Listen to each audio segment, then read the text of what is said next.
কটা করছেন? ছোটবেলা বউ শিখিলে অনেক বিয়ে করছি। বউগুলো যদি থাকতো তাহলে বুঝছো একটা মানে কি কইতাম, একটা খেলার টিম দিতে পারতাম, বউটা না বাচ্চাটা? বা আমার ইনকাম করে খেলা না, আমার ইনকাম করে খাওয়া লাগলো না। সবগুলো রাজমিস্ত্রি আপনার মেয়েদের বিয়ে দিতাম। রোজায় যদি পাঁচটায় সাইডটা বই তো 2000 টাকা সেটা করে দিলে, 6টা বউ হলে 3000 টাকা, আর 10টা বউ হইলে 50,000 টাকা। ঘটনা হয়েছে তোমার 5,000 টাকা। সেই পরিমাণের বউ ছিল ছোটবেলা, মানে পরিমাণের জামাই বউ খেলছি। এই বউগুলো যদি আজকে আমার থাকতো, আমার আর কষ্ট করার লাগলো না। এসির তেলে ঘুমাইলাম বলে আর খাইলাম বলে আর খালি বউ ব্যবসা করলাম বলে।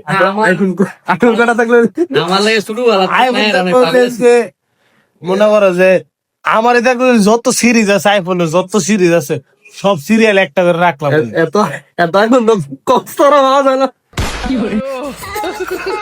আমি গেলাম বললে কমছে, আমি গেলে আর বউ ভাড়া দিলি।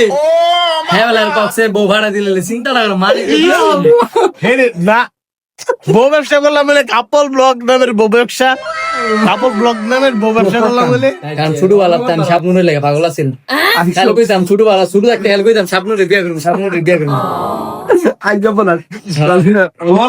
হয়তো বা স্বপ্নের থেকে আমার মারলাম তো কারে চেঞ্জ না, আমার ছোটবেলা খেয়াল করে স্বপ্নের বিয়ে করবো। অনেক ভালো লাগে না, ভালোবাসা কিন্তু থাকতে অচিত। হ্যাঁ অনেক ভালোবাসা না তো না, অনেক ভালোবাসা আছে স্বপ্নের প্রতি, কিন্তু উনি তো আমার অনেক সিনিয়র, অনেক বড় মানুষ। আমার ভালোবাসা আগেরও ভালোবাসা, এখনকার ভালোবাসা, বর্তমানে সবারই ক্রাশ, আগেরও ক্রাশ, বাপ দাদারও ক্রাশ। এ ছায়া ছায়া কি দেখতেছ? নাস্তা যে খায়া লই, পরে আবার কথা কমুনে।